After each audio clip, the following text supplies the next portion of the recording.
Olá, hoje eu, Morri Chamar, André Gabriel Chajetas e Rodrigo Erlich iremos comentar sobre as tábuas das marés do Porto de Itajaí. O porto fica localizado em Santa Catarina e tem muita importância para a economia dessa região desde o século XIX. Nessa época, este contribuía para o comércio fluvial e para o ingresso de colonizadores estrangeiros em Itajaí. Ele foi evoluindo e se tornou um complexo portuário de médio porte e muito importante para importação e exportação. É o principal porto da região, uma vez que ele é muito diverso e possui a segunda maior movimentação de contêineres do Brasil, atrás apenas do Porto de Santos. Ele atua como porto de exportação, escoando quase toda a produção do estado. É um porto público, cujo movimentou em 2020 cerca de 6 milhões e 500 mil toneladas, operando com agroindústria e madeira, eletrônicos e indústrias mecânica e têxtil. Os principais produtos movimentados na região são madeira e derivados, aves congeladas, cerâmicas, máquinas, acessórios e entre outros. Vale destacar que ele possui uma localização privilegiada, já que fica na margem direita do rio Itaiaja. Bom, agora eu vou falar um pouco da influência das fases da Lua nos fenômenos das marés. O principal elemento que vai exercer a oscilação das marés são os astros, a Lua e o Sol. Apesar do Sol possuir um tamanho muito maior, a Lua é o principal astro com relação às marés. Isso ocorre pois, através da teoria gravitacional do universo de Isaac Newton, pode-se dizer que a força de atração dos astros está relacionada diretamente à sua massa e também ao quadrado da distância em relação ao ponto. Ou seja, é por isso que a Lua, mesmo sendo um astro muito menor do que o Sol, está bem mais próxima do nosso planeta. Sendo assim, ela exerce maior atração.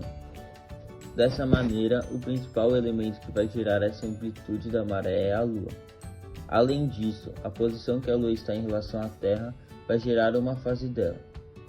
Ela exerce 3 movimentos principais: o de rotação, que é em torno do seu próprio eixo, o de revolução, que é ao redor da Terra, e o de translação, que é ao redor do Sol, junto com a Terra. A Lua apresenta 4 fases: a nova, crescente, cheia e minguante. Cada uma delas dura cerca de 7 dias e cada uma dessas posições irá ter uma influência na maré. A atração entre o centro gravitacional da Terra e da Lua vai puxar e esticar a água dos oceanos, gerando 2 pontos grandes. Um é próximo à Terra e o Sol, e o outro é totalmente inverso, gerando assim essa maré de grande amplitude, essa maré de Cisígia. Então, quando a força de atração da Lua com a força de atração do Sol, que ocorre na Lua nova e cheia, estão alinhadas, nós temos as grandes amplitudes das marés. Por sua vez, quando a Lua está na posição crescente ou quarto minguante, nós temos a maré de quadratura, que é uma maré baixa, pois há a força do Sol puxando para o lado e a força da Lua puxando para o outro lado, ou seja, é como se as forças se anulassem. Agora falando sobre o movimento periódico, a gente pode definir ele sendo como um movimento repetitivo que acontece sempre de intervalos iguais. Uma característica desse movimento é o período, no qual é o tempo gasto até completar um ciclo, e a unidade de medida do período é o segundo. Outra grandeza relacionada a esse movimento é a frequência, ou seja, quantas vezes o ciclo ocorre a cada intervalo de tempo. A unidade padrão de medir frequência é o Hertz. E um exemplo de movimento periódico é o movimento dos ponteiros do relógio. Bom, agora vamos falar um pouco sobre a importância de se conhecer a tábua das marés. A tábua das marés mostra a movimentação que a maré sofre ao longo do tempo. É importante conhecê-la para saber se a maré estará baixa ou alta. Para um passeio na praia, por exemplo, o ideal é que ela esteja próxima a zero para não correr o risco do mar cobrir a faixa da areia. É importante saber que esse processo é cíclico, ou seja, é um ciclo. A maré se enche durante 6 horas e após isso vai diminuindo por mais 6 horas, alternando assim entre baixa e alta de 6 em 6 horas sucessivamente. Mas quais são as atividades econômicas que são impactadas pela tábua das marés? As atividades econômicas impactadas pela tábua das marés são gerações de energia renovável, extração de minerais, serviços pontuários e transporte de mercadorias, construção naval e atividades de recreação e lazer. Uma das atividades econômicas mais afetadas pela tábua das marés é o turismo, pois dependendo da alteração do nível do mar, as pessoas podem deixar de ir em locais com marés altas ou baixas, principalmente no Nordeste brasileiro. Outra atividade econômica que é bastante afetada é a pesca, pois dependendo do estado da maré, se ela está alta ou baixa, pode trazer dificuldades para o pescador da região, portanto trazendo menos peixe ou mais, depende da região. Agora a gente vai falar sobre como é medida a altura das marés. Foram dadas duas fórmulas, né? Uma função seno e outra cosseno. A gente optou pela função cosseno, já que a função começa do valor máximo e não do zero.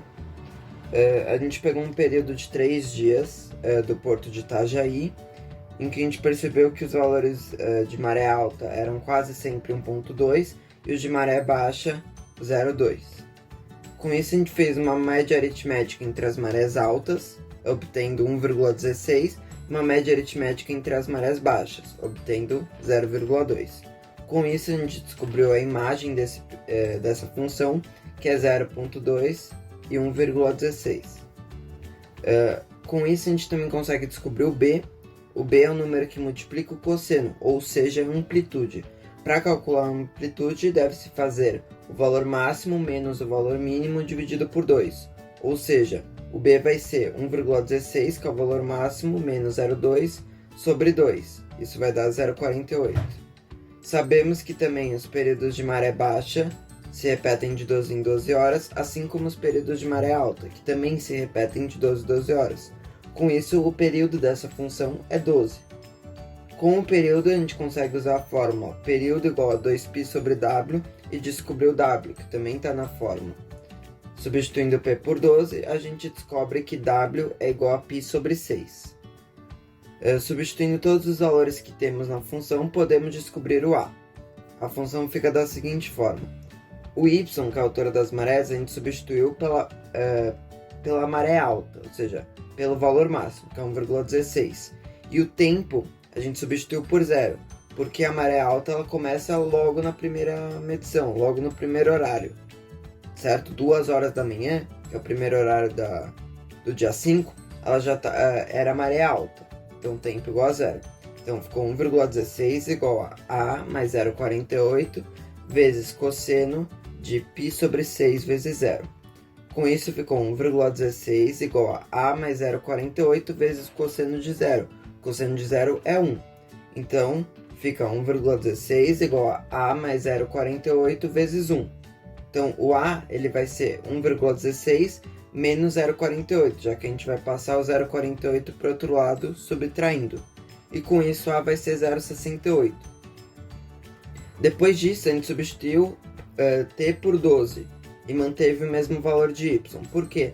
Porque como se repete de 12 em 12 horas, 12 horas depois, ou seja, no t igual a 12, a maré também vai ser alta. E o a deu a mesma coisa, deu 0,68. Com todos os valores descobertos, a gente foi para o GeoGebra fazer o gráfico dessa função. Substituímos todos os valores, né? A igual a 0,68, B igual a 0,48, o W igual a 0,52, porque π dividido por 6 dá aproximadamente 0,52. Colocamos a função e obtivemos esse gráfico, né, da função, que está certo, já que o período é 12, né, vai se repetindo de 12 em 12. Começa do valor máximo, então é uma função cosseno, e também a gente consegue perceber os valores máximos e mínimos, né? A gente dá para ver no gráfico que o valor máximo é 1,16 e o valor mínimo é 0,2. Aqui a gente tem as fontes do nosso trabalho e é isso. Obrigado.